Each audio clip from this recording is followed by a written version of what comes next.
બનાસકાંઠાના ઉવેડ ખાતે જાગીરદાર રાજપૂત સમાજે મહાસંમેલન યોજીને સમાજ માટે મહત્વપૂર્ણ બંધારણ બનાવ્યું છે। દીકરા દીકરીના લગ્નના કલાકારો બોલાવવા અને ડીજે વગાડવા પર સંપૂર્ણ પ્રતિબંધ લગાવી દેવામાં આવ્યો છે।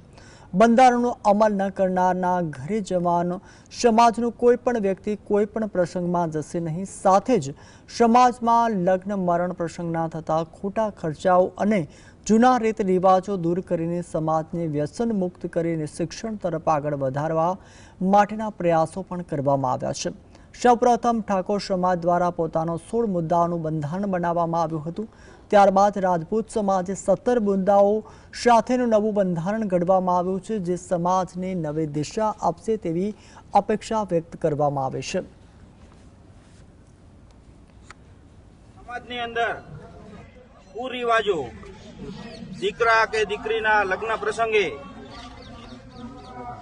ખોટા જે ખર્ચા કરવામાં આવે છે, ડીજે પ્રથા બંધ, આ સમાજ આજે સંગઠિત બની એક નવું ઉદાહરણ પૂરું પાડશે।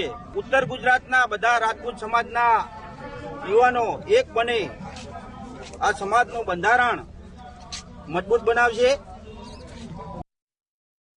સમાજનું સંગઠન વધારે સુદૃઢ કરી સમાજને શિક્ષિત કરી વ્યસન મુક્ત કરી અને આવનારા સમયની અંદર સમાજ પ્રગતિ કરે એ માટે સમાજના સૌ વડીલો, યુવાન મિત્રો સૌ સાથે મળીને સમાજ સુધારણાનું કામ કરવાનું